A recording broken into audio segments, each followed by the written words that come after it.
It is that time once again. It is the Wildcats Media Sports Podcast from the studios of the Martin Performing Arts Center.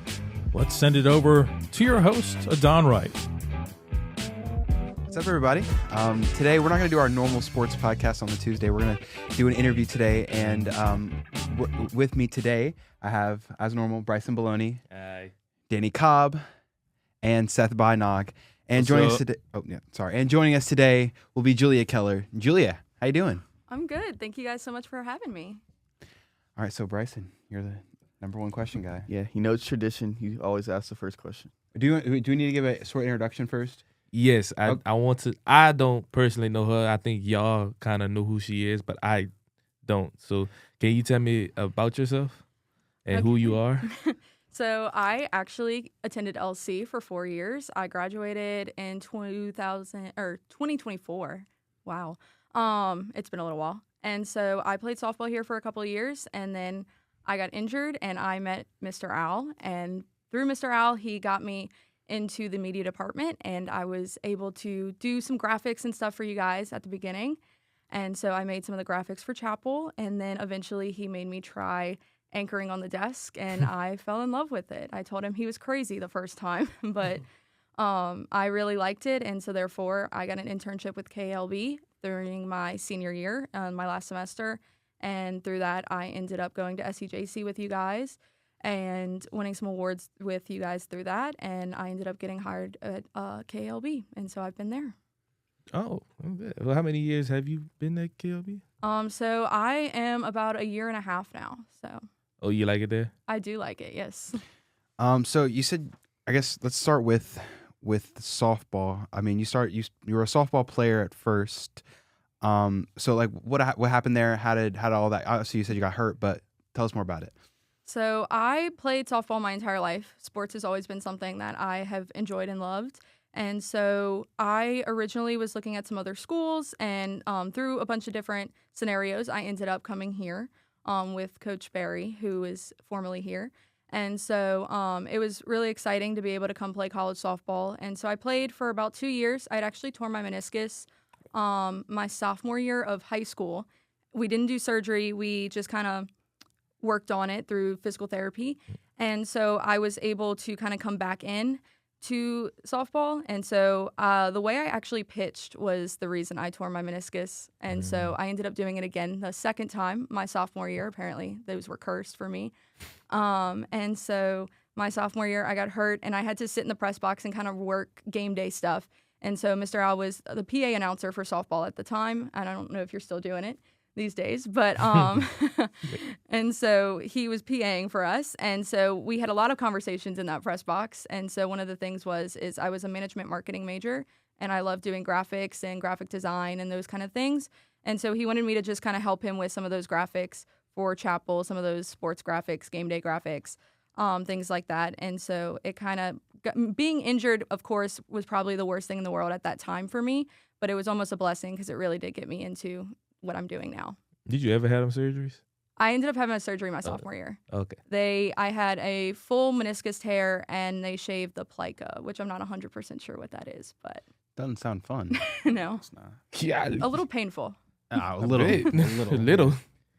So you got to compete at SEJC last year and brought home a first place in sports feature reporting. What was that moment like? It was really exciting for me. I think, honestly, I am probably my biggest hater, I would say. I doubt myself a lot. And so I think Mr. Al had been telling me that I was doing good, or, Dr. Clark would say I was, really good at what I was doing. And as much as they would say it, I didn't honestly believe it. And so I think to have other people really sit there and be like, no, you actually are good at this. And this is something, you're now winning awards for. It was one of those moments where it really made me feel like I could actually do this. And so I know for me, my feature was about one of the kids that was there, and it was more of a feature story rather than just a recap of the game. And it was a little different than I think the normal route was probably, and it was a pretty big risk, but it paid off in the end. Cool. Very cool. Wait, so if you haven't had them injuries, like you didn't have an injury at all, would you still be playing softball? Probably not. I probably couldn't have gone pro. I was looking at D1s when I started, before my sophomore year of high school. And so my dream was Ole Miss. And so that was, my mom had attended Ole Miss, and we had some family members attend Ole Miss. And so that was kind of the dream. And that kind of all fell apart my sophomore year of high school after the first injury. And so it's hard to go back to a D1 after any injury, let alone, one of those. So what was it like when Mr. Al came up to you first time? He asked you to anchor on a Wildcat Week in a minute. So what was your feelings around that time? I really, like I said, I thought he was crazy. I am probably one of the most camera shy people you would have ever met before I started doing any of this. I hated being on camera. I hated talking about myself. This is still kind of weird for me right now. But I didn't think anyone would listen to me or want to see me doing any of that. And so I had always would freak out in front of a class, even a presentation and stuff. I would shake, I would get super nervous. And so I think being able to do the minute the first time, I actually made my now fiance come and sit in chapel because I had all my chapels by that point. And so we had to go sit in chapel, and I made him sit next to me and watch it with me because I couldn't go do it by myself. And so wow. I was super nervous. And so, after the first one, I was like, okay, it's not too bad. I can kind of get it out of my system. And then I just kept doing it more and more. And the more I did it, I was more and more comfortable.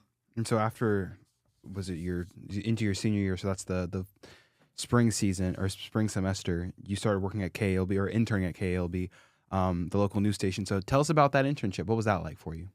It was amazing. I think, honestly, I was able to not only kind of branch away from taking photos and doing graphics at LC and anchoring now at LC, or LCU. And so being able, they did the name change when I was, I think, a sophomore. So it's still kind of weird to me.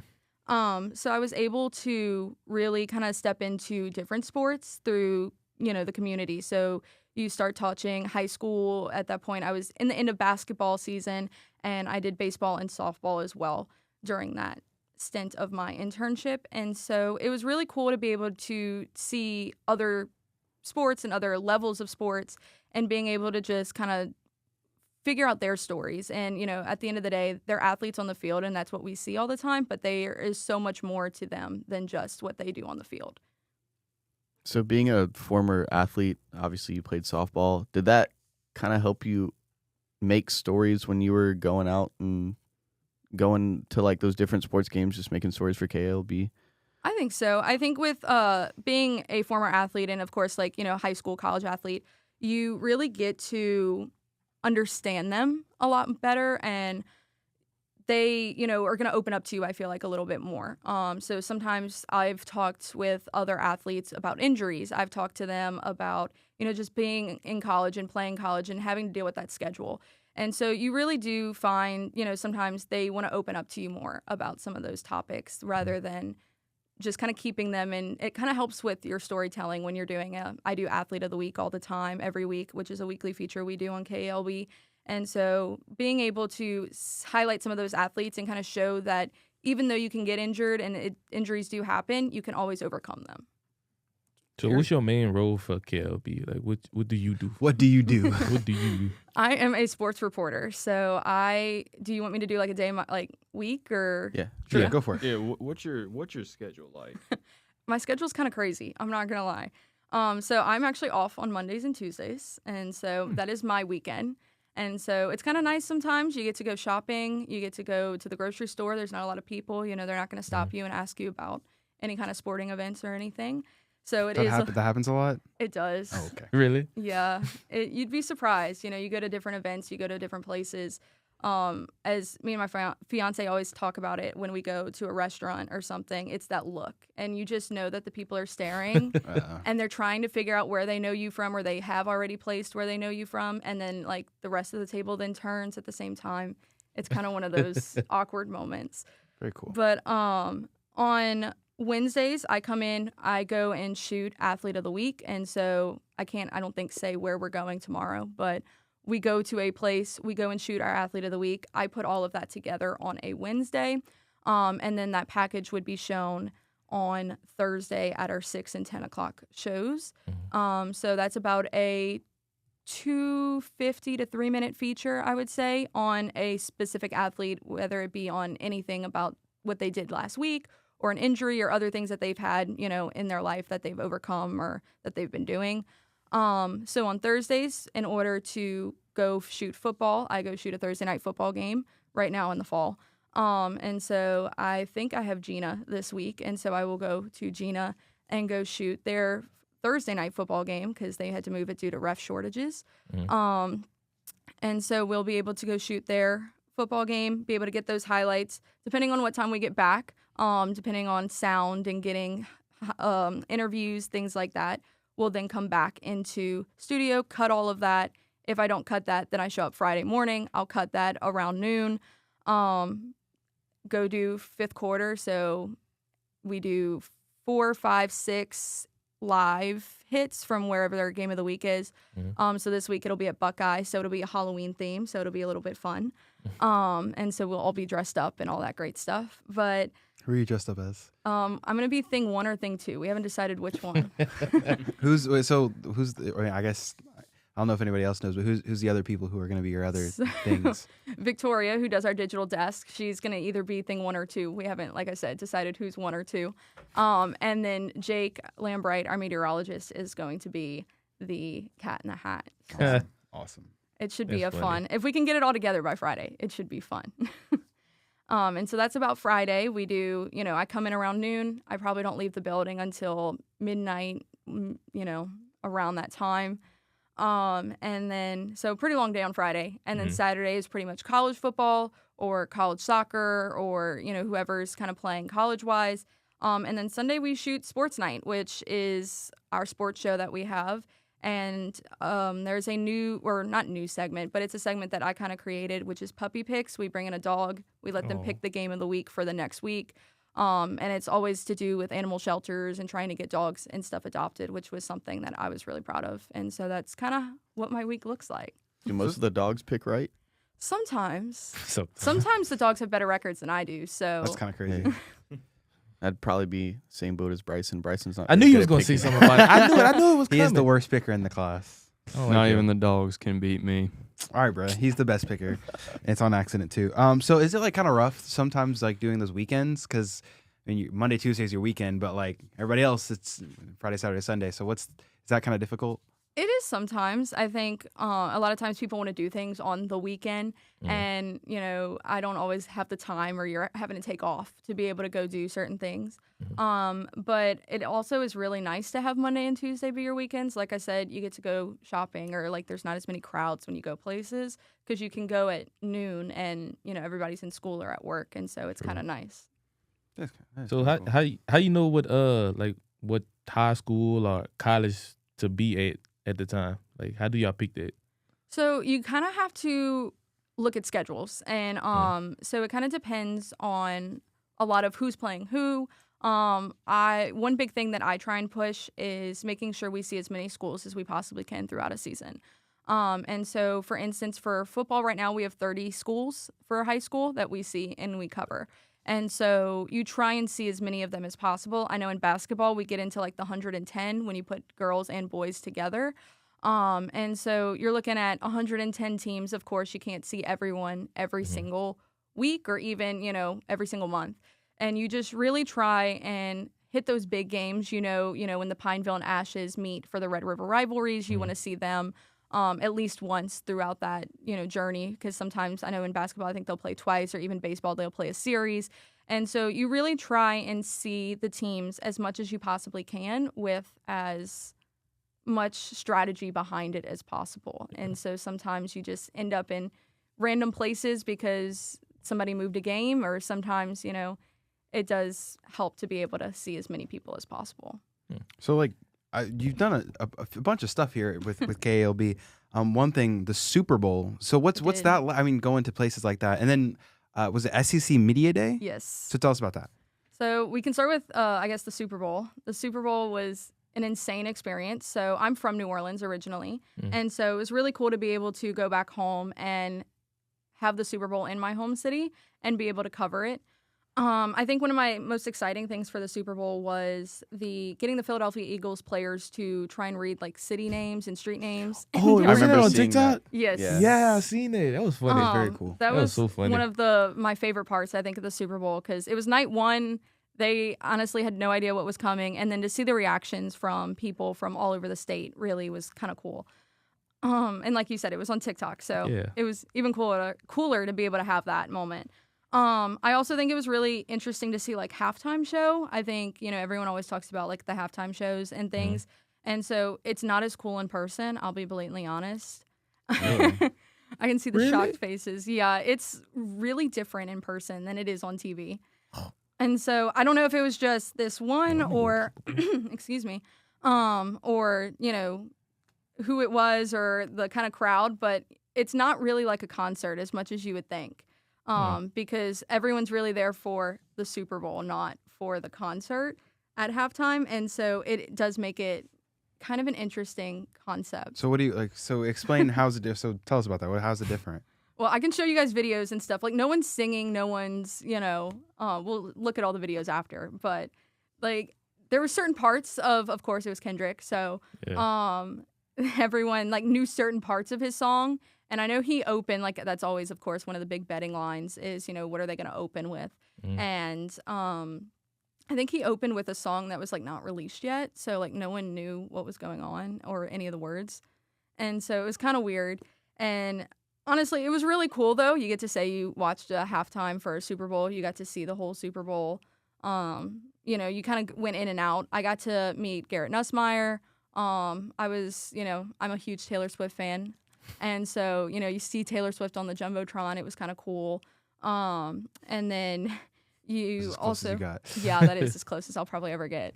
I had nosebleed tickets for when she came to the Dome anyway, so that's pretty cool, actually. Well, you had to pay for your own tickets. Like you have to pay not for the Super Bowl. I'm about to say. For the Super Bowl, we had passes, so we were there for an entire week, and you got as much as we got into like the pre-rooms and all of those kind of things. Radio Row as well was kind of cool. That's where like the Pat McAfee show was running, and so we got to like watch him film Pat McAfee. I think the whole segment where he had, I don't know how many times he had Jameis Winston on, but like people like that. James Winston's the goat. I got to meet like Gronk. We got to meet who? Gronk. Really? At the Super Bowl, man. She said she got to meet The Rock. I was like, you met The Rock? I did not, unfortunately. It was just kind of crazy. And I mean, like I said, I can show you guys videos and pictures after, but like you walk around places and you would just be like, oh, that's so-and-so, or that's so-and-so. Like that's Cam Newton. He's filming his show. Adam Devine, I think, is the guy from Pitch Perfect. He was like doing an interview with Cam Newton, and it was like, oh, okay, that's a weird combination that I never thought I would see, but you saw it all. And so it was kind of cool to be able to just walk around and see all the celebrities. So do you consider yourself as a celebrity? Not at all. Local celebrity. Local celebrity. Yeah, I think she's a celebrity. I don't think so. But you got to see Pat McAfee at the Super Bowl? I did, yeah. We got to watch him film. Like I said, he had a couple different segments. He would like talk kind of openly at the crowd, which was kind of cool at times. And I know he even mentioned that it was like a weird like fishbowl. Like it looked like he was like in a thing and everybody was like swarming to his stuff because everyone wanted to be able to see him film in that live time. So it was kind of cool to watch, but at the same time, I do understand how he feels. Like, it is a weird thing to have, especially when I do live shots, like on a Friday night. People stand in front, like behind the camera, like watching you, and it's kind of like, oh, okay. It's a weird concept, Yeah, shout out Pat McAfee. He's the GOAT. I like his show on ESPN. The GOAT is crazy. SEC Media Day, how was that like? That one was also kind of crazy. It was actually one of the first things I did, because I interned and then went into the summer is when I actually signed, I think, around the beginning of May for my contract officially. And so therefore I was able to do a summer, and summer is kind of our break is the best way to put it. We get a lot more time in the summer. There's not as many sports events going on. And so SEC Media Day was one of those first things that I kind of got introduced to. It was an insane crazy day. I know LSU was first. It was year 3 under Brian Kelly, and the only reason I remember that is because I had a whole thing about 3 is a magic number for Brian Kelly, hopefully. It wasn't. Yeah, it definitely was not. Neither was year 4. Ouch. But Sayonara, Brian Kelly. yeah, so we got to go see Brian Kelly, talk. I know we had like Lane Kiffin. He spoke as well on some of those days. I got to meet Nick Saban, kind of talk to him a little bit. And one of the big people I got to talk to was Laura Rutledge. She runs SEC Nation and some of those things. And so she was a huge person to be able to talk to and just really get to hear from her what she has kind of been able to learn. And so I've been able to kind of keep up with her and talk with her a little bit about different things throughout my career. And so she's a really awesome person to be able to like reach out to and just be like, hey, I'm struggling with whatever, or I don't know what to do with this story or this concept. What is it I should do? And she's, kind of been there to help out. And of course, like the day after she posted on her Instagram, like the picture of us, and I was like so excited. That's really cool. That's actually very cool. So who would you say your favorite person that you've met is from those two opportunities? I would definitely say Laura Rutledge. I think with her, it's just been an amazing opportunity to be able to speak to someone who's done kind of the grunt work of everything and is now being able to see those benefits from it. And I mean, she's so knowledgeable and is able to go sit up there with, Saban and some of the biggest stars and people that know so much about sports. And she's been able to give me a lot of information to be able to really help and I think further my career. So like, who would you say then is like the person that you've been the most starstruck by? Like, he's like, oh my gosh, it's so-and-so. Is it like a Pat McAfee or is it like talking to Gronk? Was that it? I think Gronk was kind of crazy because he was like probably from me to you to him, if not even closer. And he's so tall. And I'm super short, if no one knows. But like, I think just looking at him, I was like, oh, wow, like he's insane. I think also after the Chiefs lost the Super Bowl, they make them do media rooms. And so there was this I had this theory that they had like this, they bring you in like this back room and they go, this is for media only. And they have these podiums set up. And with these podiums, they're numbered, but they don't tell you who's going to be at what podium. So they'll just randomly go over the loudspeaker and say, Patrick Mahomes is going to be at podium, whatever. And then the entire media like rushes towards that podium because everyone wants that close-up shot. And so there was a little curtain that we watched them come out of, like the first like couple people that weren't necessarily your bigger names. And so I had this theory that they were going to not make Patrick Mahomes, Andy Reid, Travis Kelce, any of them, if they were actually going to come out and talk after the Super Bowl, they're not going to make them walk far because that's a risk for them with that many people in the room. And so I was like, they're either going to put him at this podium here or this podium here, which I think was like 11 and 12, if I'm not mistaken. And so I had kind of openly said that theory to the guy I was with.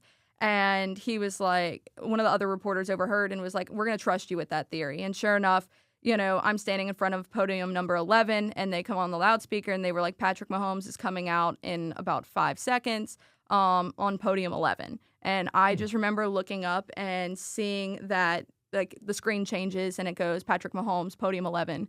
And it just was sitting in front of me. And I mean, I was literally not even like 5 feet from Patrick Mahomes. That's sick. Right after he lost, and probably played one of the worst games of his life. And as he put it, in the Super Bowl. And that was a rough moment to have to sit there and just listen to it. But then also like, everyone surrounds you behind you and people have got cameras up in the air. They're trying to, just be able to see it and be able to see him.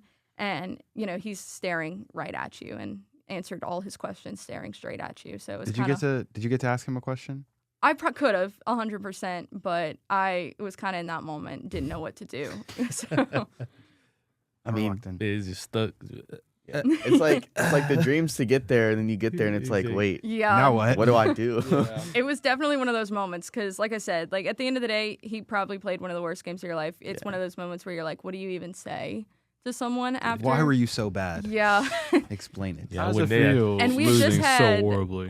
I don't remember who it was, but the guy on the Kansas City Chiefs that the whole thing went viral, where he ended up saying. Like, he went off on one of the reporters, not even, 2 minutes before Mahomes came out. And I'll have to find it, because I was actually filming off of my phone for, like, sound and stuff, because we could only bring so many cameras in. Like, they're very picky about that kind of stuff. And so I was filming on my phone, and it was easier to navigate a phone than one of those big cameras anyway. And so he like goes off on this reporter that asked like a question about like, well, why was it so bad? And, you know, he asked one of those questions and everybody was like, oh, okay. And then he like dropped the mic, walked off, and we all were like, okay. All right. So what you do in that moment? Like, what do you do? Like, and the difference is what's so funny about the Super Bowl in general in that room is it's separated by a curtain. So one side is the Chiefs and the other side was the Eagles. And so one curtain separates both sides, so they can't see each other.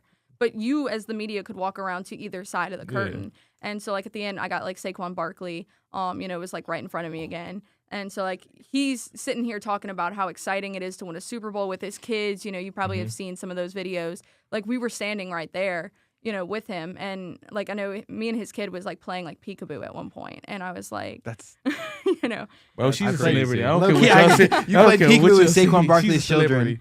Like, she was, like, having, like, a moment where she didn't want to be on the podium, and he, like, wanted her to be there. And, like, his wife was, like, standing next to us and everything, and, like, their publicist and all those people. And so you're just trying to, like, get them to have, like, their moment. But then you also saw the other side of it, which was, you know, the depression and just... No one really wants to talk after that kind of game. It's got to be rough. Yikes. So I guess one thing to ask about is like, what would your advice be to, like, I guess we're young journalists and aspiring journalists and aspiring media people. So what would you have advice to us or to any other media people who would be watching? I would say try everything. I think, honestly, at the end of the day, there's so many things that I did not either think I was good enough to do or I shouldn't be doing. You definitely need to prepare, which is something that someone has always told me. And I mean, clearly you guys have notes and like did y'all's research. And so, shout out Mr. Al. Yep. And so I think one of those big things is you never want to feel like you're, don't want to say dumbest one in the room, but you always want to know your stuff. And so it's always okay not to know everything. No one expects you to know everything. But at the end of the day, even if you don't know something, then after, you know, go look it up and try as much. And I think that's something that I've even tried working on a lot. I know with high school sports, it's a lot harder to get research. Not all the schools will have statistics and things for you to look at. Whereas college, it's a little bit easier. So I would say if you guys ever are doing a college game, you know, go make sure you know things about, you know, the athletes, whether it just be statistics on field, but also sometimes colleges will have like a little feature on so-and-so. I know I was at Northwestern the other day, and they were talking about one of the players' mom has some type of form of cancer, and they were doing like a feature on that. And so, you know, it's always good to even just read some of those articles that come across and familiarize yourself as much as possible with anything and everything, because at the end of the day, you never know when it's helpful for you or to be able to even, you know, give you that extra step with an interview or being able to just kind of relate to the athlete a little bit more. Very cool. Very nice. Guys, anything else? I know you've done two pretty big like bucket list items, or what's the word? Yeah, bucket list. Bucket list items. Yeah, that's bucket list items. Is items the word for that? Bucket list things. Goals. Goals. Yeah. What is like the next big thing that you want to do? You would say. I don't know, honestly.